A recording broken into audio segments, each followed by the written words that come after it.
Hello प्यारे बच्चों, तो आइए आज हम डिस्कस करते हैं question answer of children at work and this is chapter 13 from English alive course book class 6.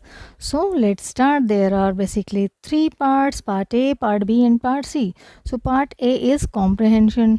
Complete the flow chart with the events in the history in order to which they occur. तो story में जैसे जैसे जो हुआ उसी के according आपको ये फ्लो चार्ट भरना है. तो यहाँ से कहानी स्टार्ट होती है. Velu arrived at Chennai central.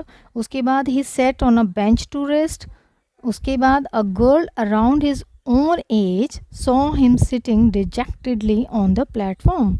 तो बच्चों यहाँ पे क्या स्टोरी है. वेलू जो है चेन्नई सेंट्रल पर आता है, फिर वो बेंच पर बैठ जाता है रेस्ट करने के लिए. फिर एक लड़की जो उसे पीछे से आवाज़ लगाती है, जो लगभग उसी की उम्र की है, वो उसे वहाँ बैठे देखती है उदासी से. वो काफ़ी उदासी भरा अपने सिर को नीचे डाउन करके बैठा होता है प्लेटफॉर्म पे, बेंच पे. She offered to him some food. वो उसको ऑफर करती है कि मैं तुम्हारे लिए कुछ फूड ढूंढ के लाती हूँ.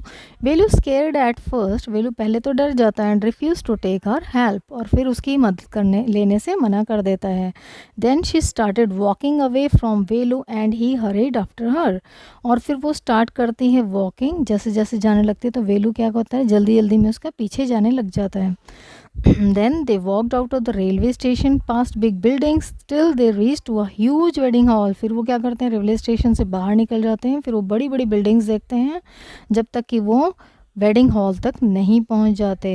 The girl gave him some food as she found in a dump near the wedding hall.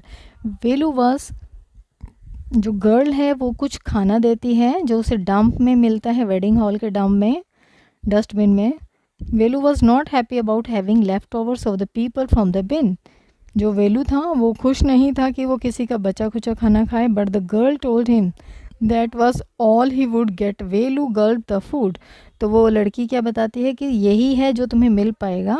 फिर वो वेलू क्या करता है, उस खाने को निगल जाता है, एकदम गल्प जाता है. From there Jaya took him to a bridge with a trickle of dirty water running under it. तो वो एक ब्रिज पर उसको लेके जाती है जया, जहाँ से नीचे गंदा पानी बह रहा होता है. There from the hurt she picked up 2 sacks and handed over to ये वेलू. तो वो वहाँ से अपने उस घर में जाती है और वहाँ से 2 थैले लेकर आती है और एक थैला जो है वेलू को हैंड ओवर कर देती है. Both had to go. फिर दोनों को जाना होता है to pick the garbage that could be recycled. फिर ऐसा उन्हें कचरा चुनना होता है जैसे प्लास्टिक बॉटल्स, पेपर, जो रिसाइकिल हो सके. Then Velu decided to work with Jaya until he found a new job. फिर वेलू डिसाइड करता है कि मैं जब तक मुझे कोई नई जॉब नहीं मिल जाती तो मैं जब तक इसी जॉब पे कंटिन्यू करता हूँ of rack packing. Clear up to here? Now we will start part B. Answer these questions briefly.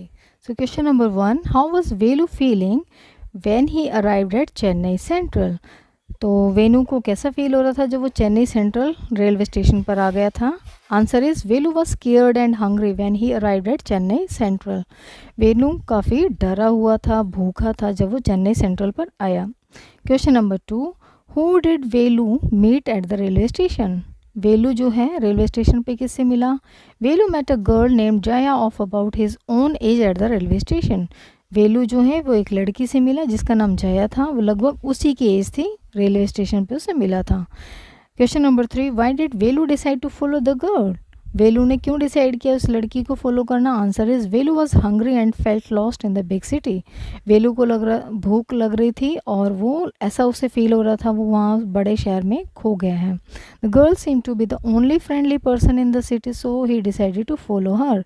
उसको लग रहा था बस एक यही लड़की है जो फ्रेंडली है, अभी तक उससे बातचीत हुई है, जान पहचान हुई है. So he decide to follow, इसलिए उसने निर्णय किया इसके पीछे मैं जाता हूँ.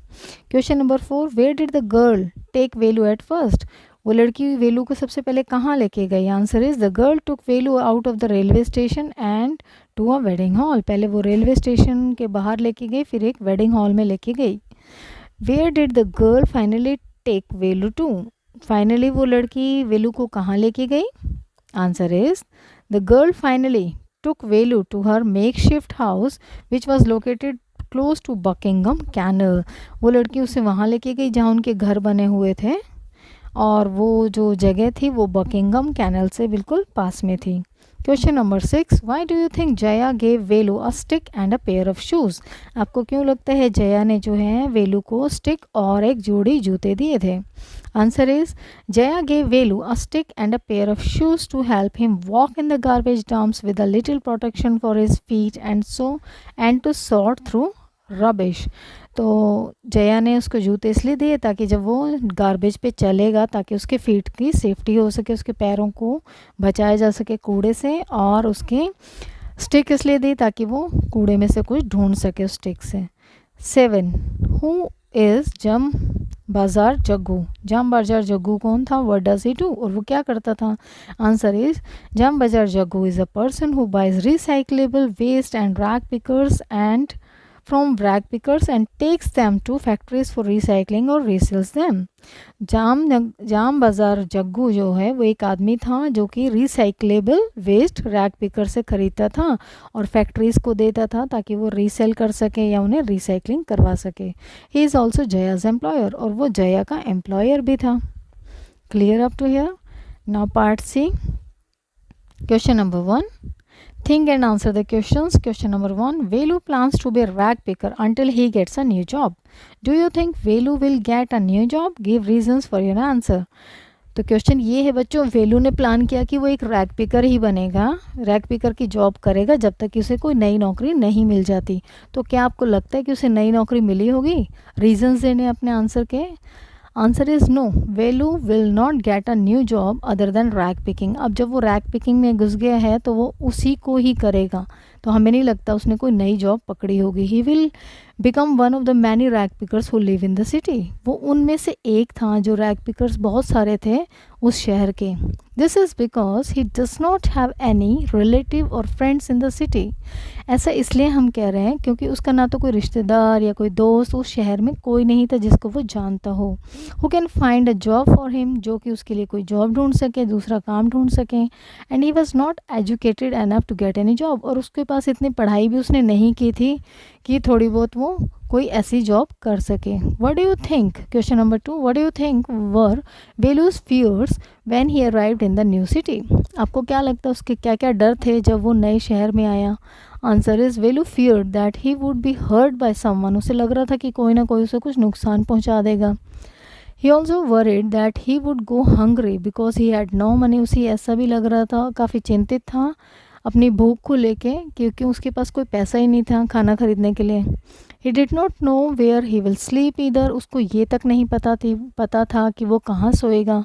As he don't know anyone in the city, जैसा कि वो किसी को वहाँ जानता ही नहीं था उस शहर में। Jaya proudly says that she eats only untouched food, though it is from the dustbin. Share your thoughts on how her idea of hygiene and safety is different from yours. तो बच्चों इस क्वेश्चन में पूछा है, जया ने प्राउडली कहा कि वो जो है अनटच्ड फूड ही खाती है डस्टबिन से। तो अपने आप को विचार रखने हैं कि वो कितनी सतर्क थी अपने हाइजीन और सेफ्टी को लेके आपसे। क्वेश्चन इसका आंसर है, Jaya is a poor girl, has been born into poverty और lived in it for a long and that she does not understand that it is unhygienic to take food out of a dustbin.